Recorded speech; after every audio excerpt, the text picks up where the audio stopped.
este video vamos a dar una biografía del muy famoso Conde San Germán, que ha sido presentado en muchas ocasiones como uno de los personajes más interesantes de los últimos siglos por sus aportes a la metafísica universal. Él está presentado en un libro llamado Metafísica 4 en 1 por la metafísica venezolana Connie Méndez, quien hace un especial énfasis en la importancia que tiene este personaje dentro de las jerarquías celestiales a fin de ayudar a la evolución espiritual no solo de Latinoamérica sino de toda la humanidad. Así pues que la señora Connie Méndez, ya mencionada, trae una pequeña biografía de este personaje y vamos a leerla a continuación. Dice lo siguiente: muchísimo se ha escrito sobre el fabuloso, enigmático, misterioso Conde San Germán, llamado el hombre maravilla entre comillas, y que llenó el escenario europeo en los siglos XVII y XVIII.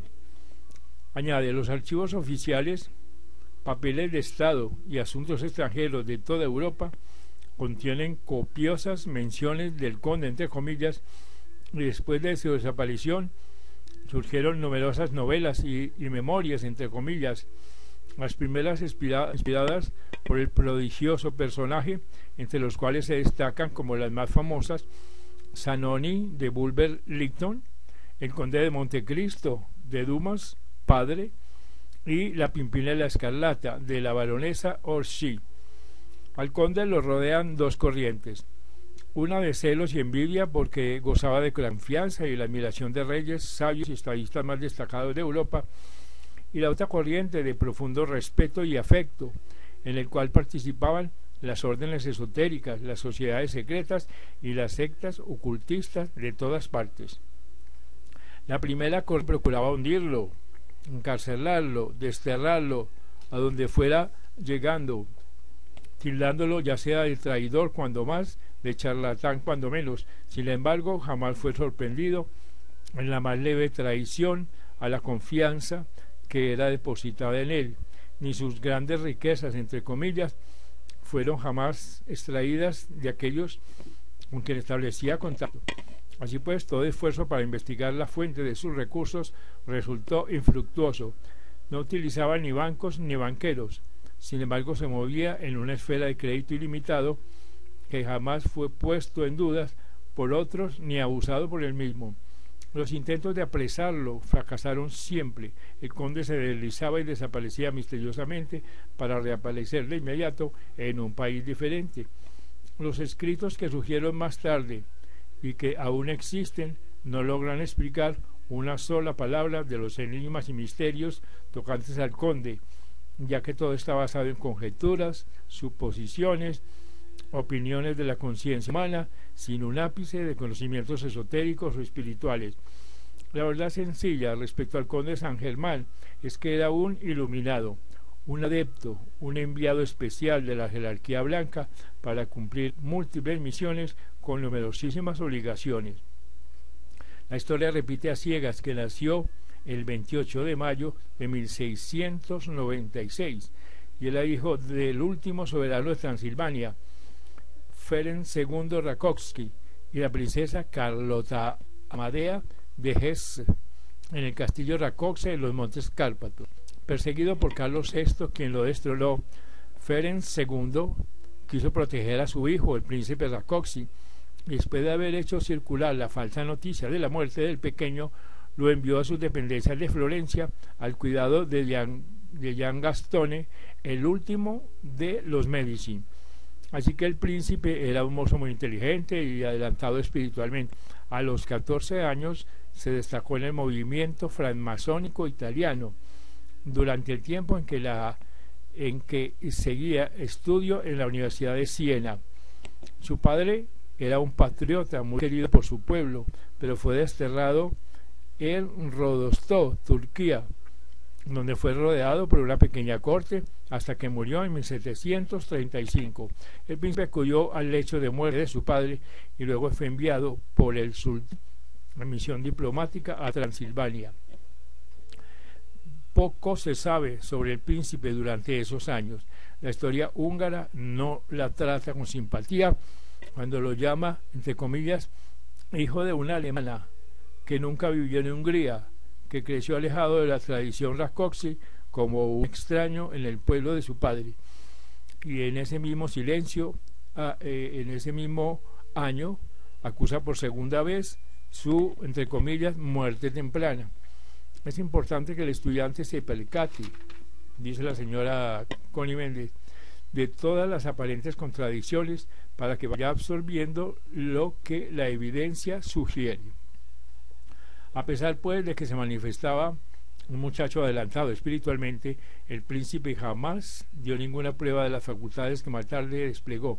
Sin embargo, en el año 35, a la muerte de su padre, cuando lo iba a reclamar el pueblo y la corte de Hungría, comienzan ciertos manejos extraños que pronto iban a dar que hablar y sin explicación posible para los testigos. Por ejemplo, en los mismos momentos en que muere Ferenc II, su hijo, el príncipe Rákóczi, es visto en Holanda, estableciendo contacto con Sir Loan Rosacruz, prominente y presidente de la Royal Society en Londres. Cuando el sultán lo está utilizando en Turquía, el príncipe es huésped del Shah de Persia. Así que el príncipe muere, entre comillas, históricamente, públicamente, un año después de su padre, cuando los acontecimientos lo iban tal vez a atar a una vida oficial en Hungría, y apenas muere, entre comillas, en Turquía o en Transilvania, aparece en Escocia, donde vive misteriosamente hasta el año 1735. De allí se traslada a Alemania y Austria con misiones industriales, de donde sale a estudiar alquimia en la India. No vuelve a aparecer hasta el año 58, donde establece contacto con el mariscal Belle-Île del ejército francés. Pero en todos estos años ha actuado bajo los nombres diferentes de Marqués de Montferrat, Conde Belamar, Caballero Schoening, Caballero Weldon, Monsieur de Surmont, Conde Solikov, etc. Ha llegado el momento de comenzar su misión en París y se da a conocer por el mariscal Isle con el nombre de Conde de Saint-Germain. Así pues, el mariscal Belle-Île lo lleva a París, lo presenta a Madame de Pompadour, que a su vez lo presenta al rey de Francia, y comienza a desplegarse la magia desconcertante del conde Saint-Germain, ya que desaparece para siempre el príncipe Rákóczi, aunque la historia dice que para justificar su noble alcurnia ante el rey, le dijo en secreto su nacimiento y procedencia, lo cual fue de inmediato aceptado por su majestad. En el capítulo segundo, la señora Méndez de esta biografía dice lo siguiente: habiendo nacido el príncipe Rákóczi en el año 1696, cuando en 1758 llegó a París, contaba 62 años, sin embargo representaba solo 30 años de edad. El mundo veía en él un joven y noble señor de modales exquisitos, de gran dignidad, de impecable cortesía. Su porte era militar, delgado, de mediana contextura. Su cuerpo era asombrosamente bien formado, sus manos delicadas, sus pies pequeños, sus movimientos elegantes, su cabello era oscuro y fino, sus ojos pardos. Una de sus biógrafas, la condesa Ademar, no se cansaba en ponderar y decir que tenía unos ojos muy hermosos. Todo en él revelaba perteneciente a una muy antigua y noble familia, vestía sobriamente, de corte impecable y de las mejores telas, siempre llevaba medias de finísima seda. El conde Saint-Germain presentaba la invariable compostura, la conducta, el refinamiento, la cultura que caracteriza a los nobles de rango y de educación. Todo esto unido a una fascinante conversación, una versatilidad para cambiar de tono y de tema, que le hacían siempre refrescante, inesperado e inagotable. Daba la impresión de haber viajado por el mundo entero y sobre todo de haber asistido personalmente a todo cuanto ha existido en nuestro planeta. El conde pues era sin duda un acabado diplomático, un genio artístico, un excelente músico y compositor que ejecutaba el piano con maestría, que en el violín rivalizaba con Paganini y que cantaba con una lindísima voz de barítono, pintaba y esculpía con el más grande y al parecer vivía eternamente, ya que por admisión propia su descubrimiento de un lic especial le había mantenido vivo durante 2000 años, o al menos eso era lo que se decía. En Londres, en la casa Walsh de Catherine Street, en el año 1740, el conde publicó varias composiciones.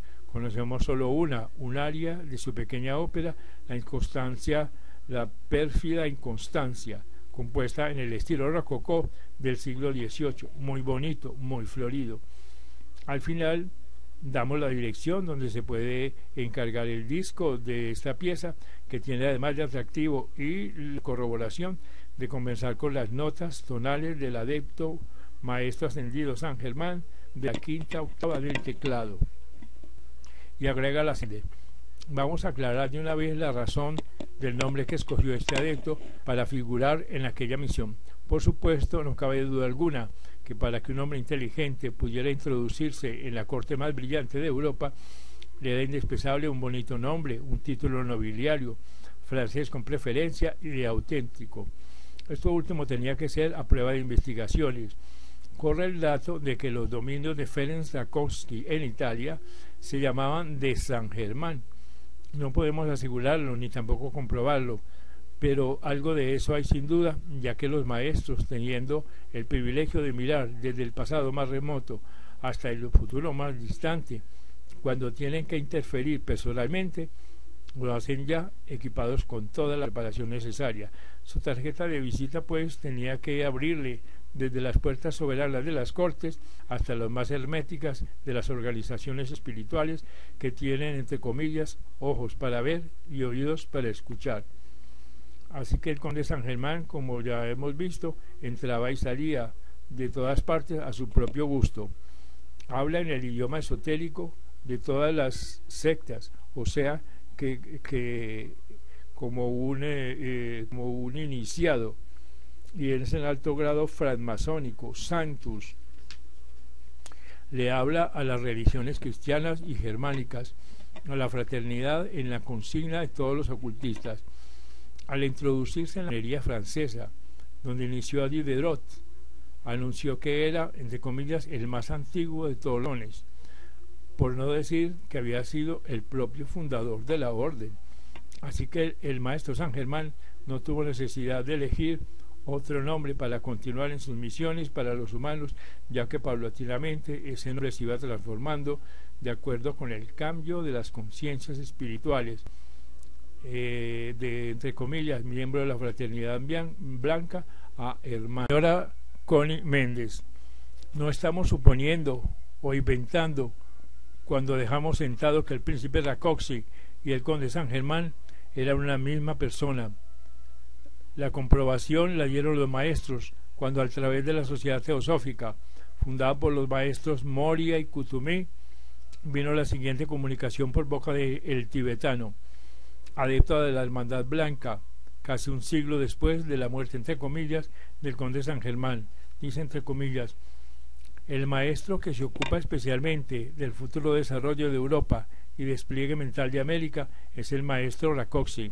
Es húngaro y tiene su morada en los Montes Cárpatos, habiendo sido en un momento dado una figura muy conocida en la corte húngara. También se ocuparon mucho de él cuando fue el conde San Germán. En la logia de la Fraternidad Blanca se le llama usualmente el conde, entre comillas, y en América actúa como administrador general en los planes de los hermanos mayores. Puede decirse que actúa como encargado de llevar a la práctica en el plano físico los planes de Cristo. Para todo el que sepa leer entre líneas, esta comunicación habla claro, pero como estamos para aclarar enigmas, haremos notar dos puntos, comillas, el despliegue mental de América.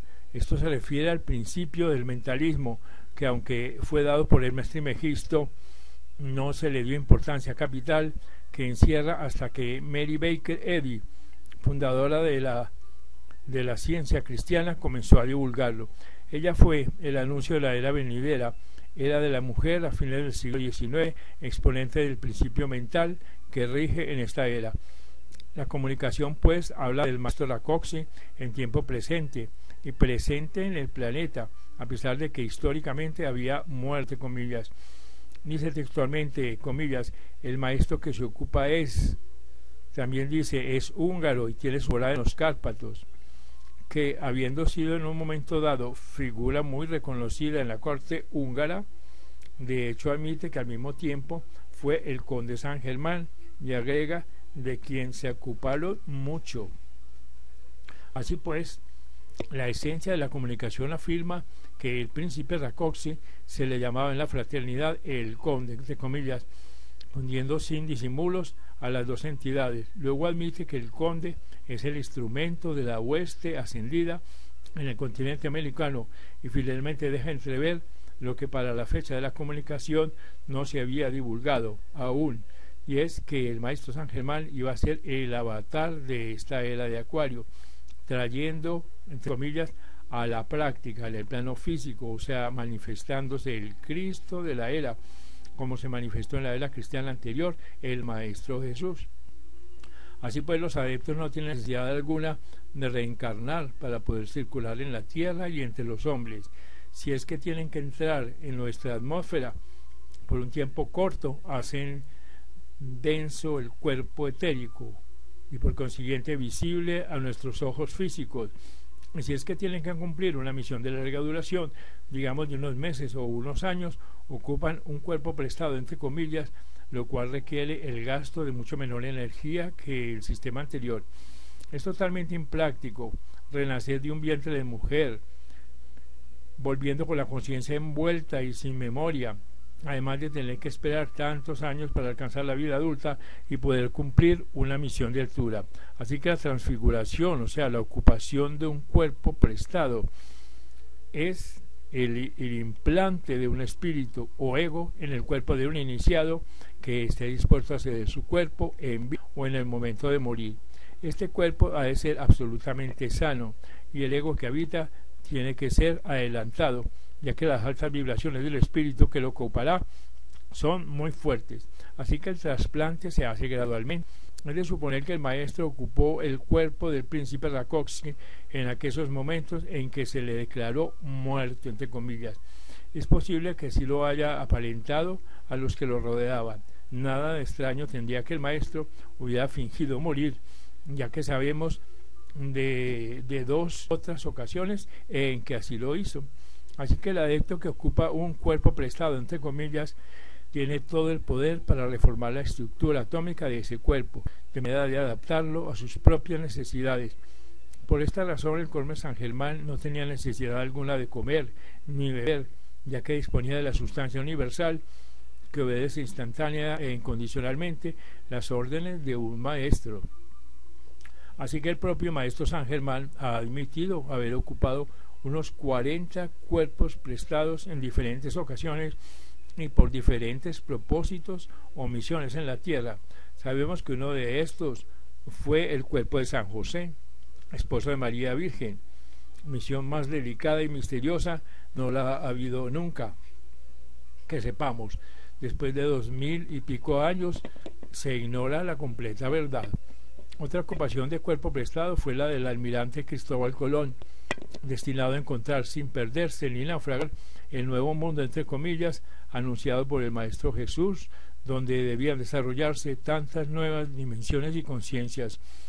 Sabemos por un antepasado de esta autora, íntimo amigo, compañero de viajes de Colón, que eran ocultistas los dos, lo cual da margen para deducir que poseían los dos un grado avanzado de conocimiento y que Colón podía muy bien haber prestado su cuerpo al adepto que lo llevó al éxito en sus viajes, al mismo tiempo que cumplía los planes de la jerarquía blanca, como atestiguan los archivos planetarios de Royal Teton de Norteamérica y de Machu Picchu en Sudamérica.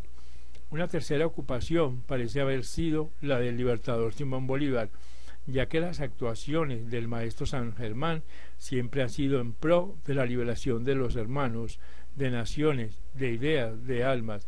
Esta hazaña de Bolívar, con toda la gloria y la importancia que se le da y que merece, no ha sido aceptada en toda su magnitud. Escalar los picos nevados de la cordillera de los Andes, sin caminos, libertar sin armas ni soldados de escuela, fueron una serie de milagros característicos del conde San Germán y del maestro San Germán. En el capítulo 3 dice la señora Connie Méndez: asombraba a todo el mundo la memoria extraordinaria del conde San Germán. Repetía páginas enteras después de una sola ojeada. Hablaba sin acento alguno el alemán, el inglés, el italiano, el portugués, el español, el francés, el griego, el latín, el árabe, el chino, el hebreo, el caldeo, el sirio, el sánscrito y muchos dialectos orientales. Leía el cuneiforme babilónico y los jeroglíficos egipcios, todos con absoluta maestría.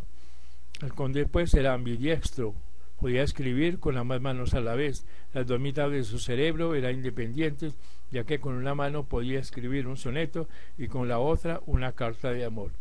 Aunque jamás hizo alarde de sus poderes ocultos, el conde actuaba espontáneamente como un mago blanco, un cabalista, un hermetista, un alquimista, un ilusionista, un templario, un gnóstico, un francmasón y un rosacruz.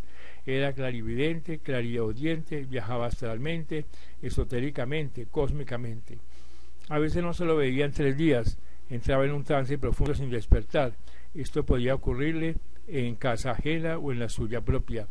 El historiador Beners, Franz Glaffer, relata que un día, en medio de una conversación con el conde, de pronto lo vio ponerse pálido, rígido como una estatua. Sus ojos, usualmente tan expresivos, se hicieron incoloros y sin vida.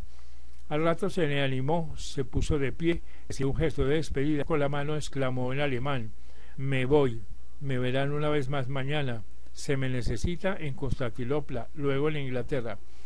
Por ahora tengo que ir a preparar 2 inventos que verán en el próximo siglo, un barco y un tren. Tenía el hábito desconcertante de entrar en la cámara del rey sin recurrir a las puertas, simplemente aparecía y desaparecía sin disimular su facultad. En las reuniones se amenizaba relatando detalles de sus conexiones con Cleopatra, con Jesucristo, con la reina de Saba, con Santa Isabel, con las cortes de los Valois, con Santa Ana, con la antigua Roma, con Rusia, Turquía, Austria, China, Japón, la India, y tan pronto imitaba a Francisco I como revelaba altos secretos de Luis XIV, y de todo hablaba con la mayor aplomo del que desplegaría el propio encargado de negocios de cada personaje. Se dice que en una ocasión en que relataba un episodio muy remoto, se detuvo con un pequeño aire de confusión y le dijo a su valet en pie: ¿fue así el asunto, no, Roger? Y Roger le respondió: el señor conde olvida que yo solo tengo 400 años con él. Eso ha debido ocurrir en tiempos de mi predecesor. Por lo cual preguntamos aquí, ¿en dónde coloca Roger con respecto a la teoría del nacimiento en el castillo de Rákóczi? Por supuesto que todos estos prodigios son catalogados por la humanidad corriente en términos de magia, blanca o negra, según sea buena o mala, pero como todo tiene una explicación perfectamente natural, a los seres humanos heredamos el mismo derecho legado por el Padre Divino, Creador nuestro. Será bueno que se aclare el misterio de cada uno de los anteriores enigmas. Cuando el ser humano alcanza su última encarnación en la tierra, se dice que es candidato para la ascensión. ¿Qué es esto? La ascensión ocurre porque la persona se ha desprendido de todas las ataduras con el planeta Tierra y con sus familiares y el hogar, y al lograr limpiarse de toda la energía negativa, va llenando sus células de luz. Llega el momento en que la magna presencia yo soy lo atrae hacia ella y lo extrae de la tierra. Se ha vencido pues la gravedad de la tierra. En ese momento el individuo tiene la oportunidad de escoger la gloria o continuar ayudando a sus hermanos humanos. Es el momento en que el subconsciente vacía su contenido y el ego recuerda todas sus encarnaciones pasadas sin sufrir molestia alguna. Además recupera todas sus habilidades adquiridas y todos los idiomas que habló a todo lo largo de su corriente de vida. Puede disponer de sus tesoros en el cielo, entre comillas, o sea, de todo lo que contiene su cuerpo de causa, donde está toda la memoria de lo que ha vivido. Pero si el ego prefiere ascender a gloria, debe entregar todo lo acumulado para bien de la humanidad. Así que la memoria extraordinaria, entre comillas, no es pues sino la facultad natural de mirar hacia atrás y leer como en un libro o ver como en una película lo que venga en gana en el pasado, sin el velo de la ilusión, sin el velo de Maya. El ser ambidiestro no es otra cosa que el haber sido zurdo en otras vidas. Es una habilidad adquirida y por lo tanto el individuo puede escribir con ambas manos. La facultad de aparecer y desaparecer sin recurrir a las puertas es condición de los cuerpos, astral y etérico. El saber proyectarlos fuera del cuerpo físico se puede lograr con estudio y práctica. En vida del cuerpo físico, este se deja dormido en un lecho mientras se viaja, entre comillas. Ayuda mucho el saber primeramente que al solo pensar en un lugar o en una persona se está allí con ella.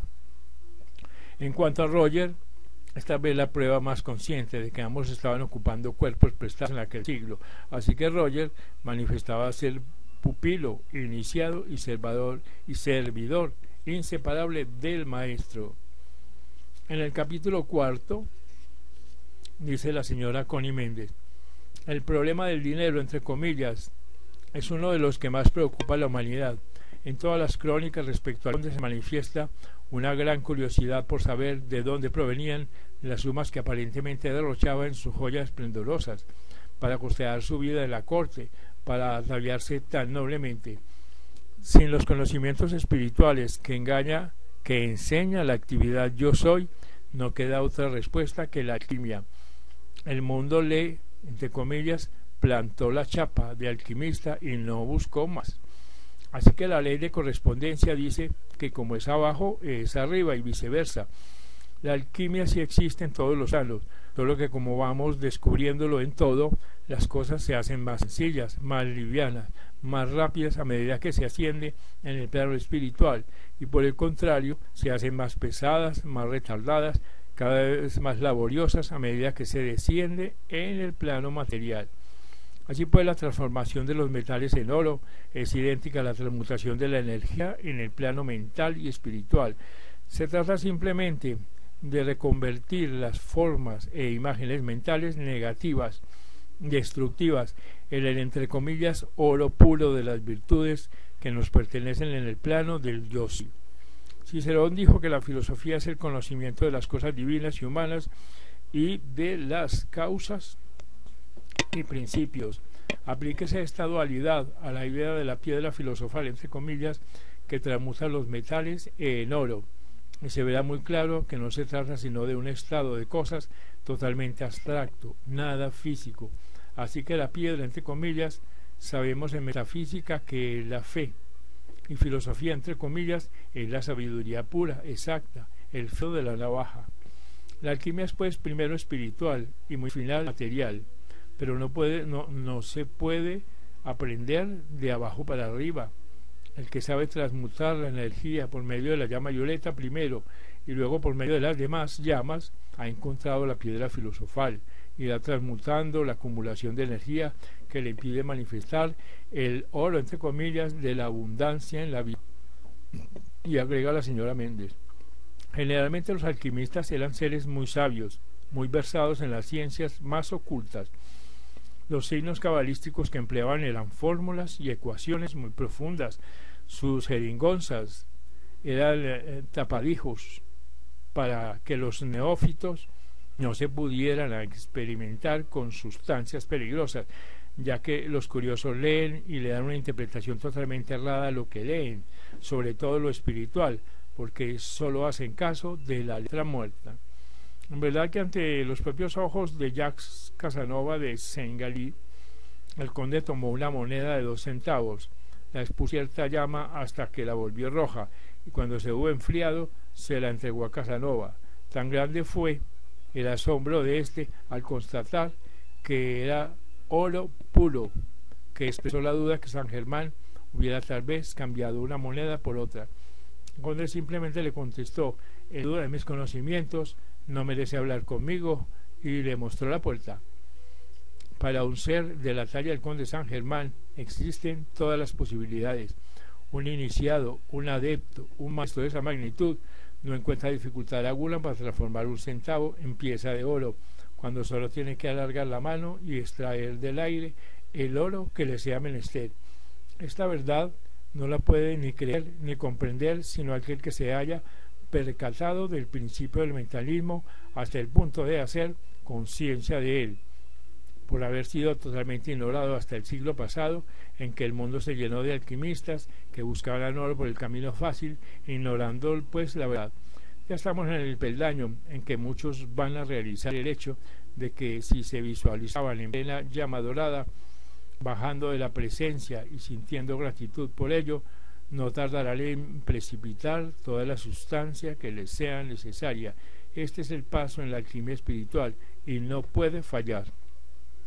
Hay que aclarar un punto vital, sin el cual no actúa la alquimia espiritual, y es que la presencia yo soy no puede hacer descender su sustancia dorada al ego inferior, a menos que el canal se encuentre limpio. Limpio significa no entorpecido por la amargura. Esta amargura forma las críticas, la chismografía, la mala voluntad, el rencor, el recuerdo constante de los males pasados y de las emociones violentas. La forma más práctica de lograr un ánimo ecuánime en todo momento es el de esforzarse para no dejarse afectar por ninguna circunstancia lastimosa o que impaciente. Y agrega la señora Méndez: cuida tu alegría y tu buen humor, ya que toda pérdida de paciencia, toda consideración con el error te será cobrado con creces, no solamente porque afecta tu receptividad del bien que desea darte tu presencia yo soy, sino que cuando llegues a esas alturas de alquimia espiritual, tus cambios de ánimo, tus fluctuaciones emocionales afectan destructivamente a todo tu ambiente y a tus familiares y relacionados, y si eres jefe de grupo, a todo tu grupo. Así que para evitar este peligro es mejor no asistir donde estén ocurriendo cosas tristes, negativas o dramáticas.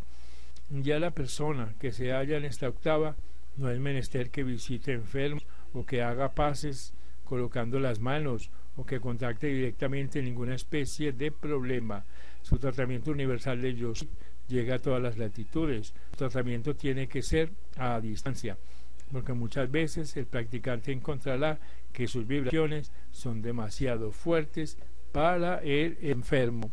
Así pues, este es otra parte de la biografía del conde San Germán. Agrega la señora Connie Méndez: el landgrave Carlos de Hesse-Kassel, duque de Schelling, emparentado con el príncipe Rákóczi por la madre de este, la princesa de Hesse, era un ocultista muy adelantado, íntimo amigo del conde y tal vez el único que conocía toda la verdad respecto a él. La muerte del conde San Germán en el castillo del duque Carlos en Suecia el 27 de febrero de 1784 es tan falsa como el nacimiento en Transilvania, pero no era la primera vez que el maestro desaparecía de la circulación sin dejar tumba ni lápida, como veremos más adelante. Por algo dijo Voltaire en una carta a Federico el Grande, comillas: el conde San Germán es el hombre que nunca muere y que todo lo sabe. El duque Carlos quemó todos los papeles del conde después que éste desapareció, quedando únicamente el manuscrito de la muy santa Trinosofía, único libro que dejó escrito el conde San Germán. Intrigada, Madame Blavatsky, 2 siglos después, hizo un comentario en la Sociedad Teosófica. Comillas: no es absurdo que un hombre de la notoriedad de San Germán haya sido enterrado sin pompas ni ceremonia, sin supervisión oficial, sin el registro oficial que siempre interviene en los funerales de los hombres de rango. ¿Dónde están estos datos? No existe ni un papel que los contenga.